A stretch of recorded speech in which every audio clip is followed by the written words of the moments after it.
Welcome back to Only Talk Sports. We talk sports every single day, or at least we try to. I'm your host, Jeffrey, and subscribe to the channel if you like sports content, and hit that notification bell so you never miss another video.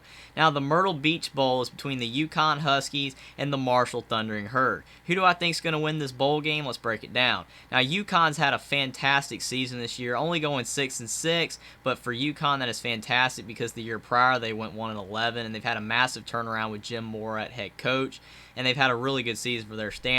And in week 0, they lost at Utah State 31-20. That was a tough loss. And then they beat Central Connecticut State 28-3. That was a good win. Then they lost to Syracuse 48-14. Then they lost at Michigan 59-0. And then they lost at NC State 41-10. All games that they were overpowered by Power 5 teams. Then they beat Fresno State without Jake Hayner 19-14. Then they won at FIU 33-12. Then they lost at Ball State 25-21. Then they beat Boston College 13-3. That was a good win. Then they beat UMass 27-10. Then they won against Liberty 36-33, and then they lost in the final game of the regular season at Army 34-17 to finish the season at 6-6 and make this bowl game. And quarterback Zion Turner is 140 of 231 for 1,241 yards, 9 touchdowns and 7 picks, and 84 rushing yards and a touchdown. He's a decent quarterback. He hasn't made too many mistakes at quarterback this season, but he doesn't really provide too much explosiveness in the passing game. And running back Victor Rosa has 124 attempts for 561 yards and 9 touchdowns. He's a solid running back. Uconn has run the football pretty well this season. And wide receiver Aaron Turner has 52 receptions for 462 yards and 3 touchdowns. Uconn's offense is not bad, but they have struggled in a lot of games to put up points. And on the defensive side of the ball, linebacker Jackson Mitchell has 133 total tackles, 50 solo tackles, 4.5 sacks, an interception, 2 forced fumbles, and 5 fumble recoveries. He's a fantastic player. Defensive back Durante Jones has 90 total tackles, 39 solo tackles, an interception, and a forced fumble. And linebacker Ian Swinson has 83 total tackles, 40 solo tackles, and an interception. And Uconn's defense has played pretty well this season and has helped them win a lot of games. Now on the Marshall side, they are 8-4 and 5-3 in the Sun Belt this season, and Charles Huff has done a really good job at head coach at Marshall, and he's had them playing really competitive football this year.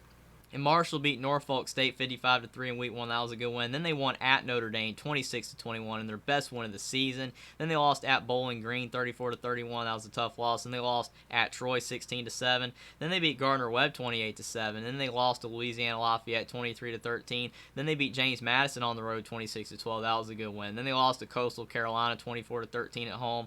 Then they won at Old Dominion 12-0. Then they beat Appalachian State 28-21 at home. Then they won at Georgia Southern 23-10, and then they beat Georgia State 28-23 in the final game of the regular season to finish the season at a solid 8-4. And Marshall's played pretty well this season. Quarterback Cam Fancher is 121 and 215 for 1,465 yards, 8 touchdowns, 5 interceptions, and 456 rushing yards and a touchdown. He's a really solid dual-threat quarterback. He's not an explosive passer, but he can run the football, and he did replace Henry Columby as a starting quarterback for Marshall because of his dual-threat ability. Running back Kalon Caborn is a 281 attempts for 1,423 yards, 16 touchdowns, and 107 receiving yards. He's a fantastic running back, and he is the best player on Marshall's offense. And wide receiver Corey Gamage is 49 receptions for 724 yards and 5 touchdowns. He's a pretty good wide receiver. And Marshall has a pretty good offense, but the best part of their offense is the rushing attack. And on the defensive side of the ball, linebacker Eli Neal has 88 total tackles, 42 solo tackles, 3 sacks, and an interception. Linebacker Charlie Gray has 66 total tackles, 30 solo tackles, 2.5 sacks, and 2 interceptions. And defensive lineman Owen Porter has 54 total tackles, 17 solo tackles, 9.5 sacks, interception, 2 forced fumbles, and fumble recovery. And Marshall's defense has played really well at times this season. They've had a few games where they struggled a little bit, but for the most part, their defense has been fantastic, and I will say their defense is a little bit better than their offense. Now, who do I think is going to win the Myrtle Beach Bowl? Both these teams have had great seasons, especially Uconn for their standards.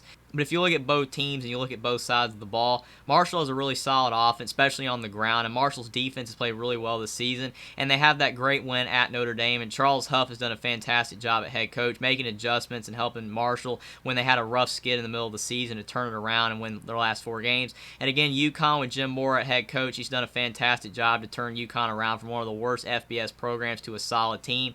But you look at Uconn, and they are 6-6, but they have 2 wins, one against Liberty when Liberty's head coach Hugh Freeze was rumored to be leaving for Auburn, and that really hurt Liberty in that game.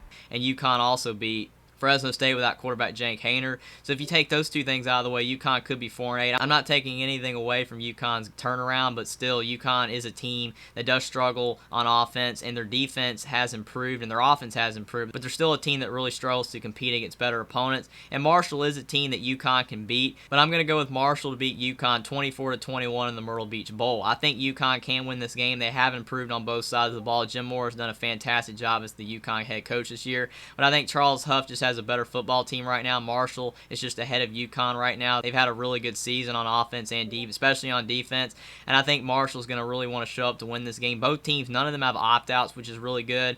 There's not really anybody in the portal for either team as well, so both teams are going to be fired up to play, and since UConn's made this bowl game, I think they're going to play really hard as well, but I think Marshall is just going to play better on both sides of the ball. Marshall's defense is going to be able to stop UConn's offense enough, and Marshall's offense is going to be able to score a little bit more on UConn's defense, and I think Marshall's going to beat UConn in the Myrtle Beach Bowl 24-21. Subscribe to the channel if you like sports content. Like this video down below. Comment down below whether you think Marshall or UConn is going to win this bowl game and why, and I will see you next time.